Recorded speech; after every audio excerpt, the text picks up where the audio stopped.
know we were going to talk about this, but my colleague at CBS, Pete Prisco, when he left Minkah Fitzpatrick off his top 100, the Steelers fans are still jumping on his head. Now, the crazy part about it, when we did that segment, and I was like, yo, Pete, I jumped on him. You know what I mean? I'm like, yo, I know you call me biased, and they always call me biased. So sometimes I might be biased when it comes to Steeler-related topics, but okay, I have a reason to be biased, right?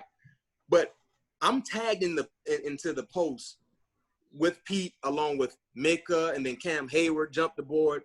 So anytime the fans were chiming in, I was getting notification. My phone was literally vibrating like it was having a seizure, and it still is. Yo, there were so many Steeler fans from across the globe jumping on Pete Prisco's head about leaving Minkah Fitzpatrick off his top 100. And I had an opportunity to interview Minkah and Cam last Saturday, I think it was.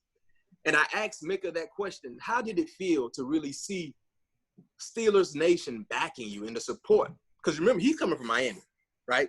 Now he played almost a full year in Pittsburgh, but you know, he was a Dolphin. Miami Dolphin fans and Pittsburgh Steelers fans are nowhere close. They're night and day. And he literally got a glimpse of seeing what it means to be a Steelers player in the back end that you guys show. Man, listen, that post, I think, got almost 600,000 views. And just imagine the amount of views. There were almost a comment every time someone watched who was a Steelers fan. And, man, they were jumping on Pete Prisco's head. Man, they still jumping on his head right now. And I can tell you this much, guys. And when Minkah goes out and ball out again, you better believe it's going to resurface all over again about being left off Pete Prisco's top 100. But, yeah, going back to what you were saying about the fan base, man, they're for real. They're for real. Right. I mean, okay, so now that we're on it, we might as well just talk about this before we move on with this list. Maybe you can put something to bed for me, put something to rest, because I have a preconceived idea in my mind about the way some people in the media will handle things. Do you think Pete Prisco actually feels that way about Minkah Fitzpatrick, or he knows the views, the ratings that would get, so that's why he did that? You know, I've been working with Pete for some years now. I actually think he believes it. I mean, I'd rather have that be the case, to be honest with you. Yeah. I'd rather have a genuine opinion. And he gave me his reasons why. He highlighted 3 ball games. And I said, okay, heck, Tom Brady had bad ball games last year. What player don't have a stretch of a few bad ball games, right? And even in those bad ball games, they're still productive to some degree. But he said, well, he wasn't the player that everybody's been hyped on. And I said, well, okay, let me do this then. Let's just do it based off numbers alone, right? The guy had 5 interceptions, touchdown, a bunch of tackles, 50-plus tackles, and he was a part of an outstanding defensive unit, right? So he made a good defense great, in my opinion. Pittsburgh was a good defense, but when Minkah jumped in that lineup and started providing the splash plays that he provided, they became a great unit, and they had to put the team on their back because of the offensive injuries and things like that. But he said in those games he didn't see an all-pro player. So I said, okay, so you're telling me Jimmy Ward played better than Minkah Fitzpatrick? And he said yes. I said, now, we got a problem.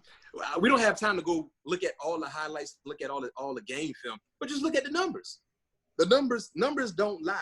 But, yeah, to answer your question, he actually believes it. And I think, you know, maybe after the criticism he's faced, he's probably went back to actually watch more ball games to kind of see exactly what he was missing. But the thing that I love about Pete Prisco, whatever his opinion is, he believes he's right, and he's going to argue you that he's right. And I respect it. Yeah. And I do respect that. But at the end of the day, I think he was wrong. Yeah. So you brought up numbers, and we thought it was odd last week. We talked about it a little bit that he only looked at 3 games instead of all 14 that he played with the Steelers.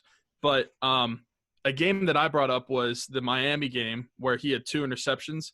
And I guess he replied to someone that brought up that game and said that the interceptions weren't impressive.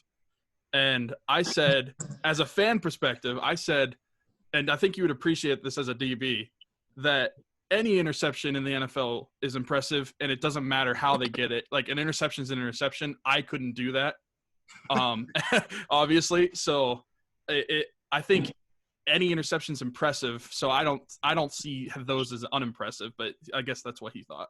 They all count the same way, right? Yep. Tips and overthrows, they all count as a turnover. And your job is to get turnovers for your offense. And Minkah did that well. You know, creating interceptions, forced fumbles, recovering fumbles, just being where he needs to be. And I said this to Minkah last week when I spoke with him. People kind of forgot about the playmaker he was at Alabama with that year or so in a Miami Dolphins uniform.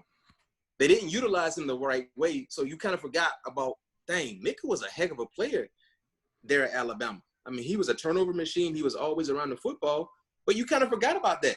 Then also, Miami was bad. So bad teams don't really get a lot of attention. But then when he got into a Pittsburgh uniform, you're like, the Alabama Minkah is showing up right now.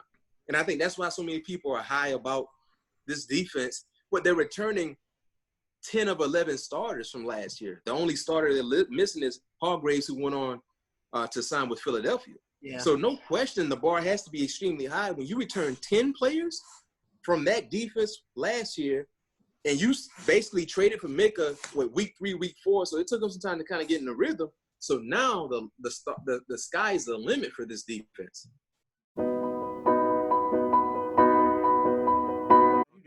Hey, I remember we were getting ready to play Baltimore. I think I don't know if it was 2008 year or 2007, but we were going to play Baltimore in Heinz Field.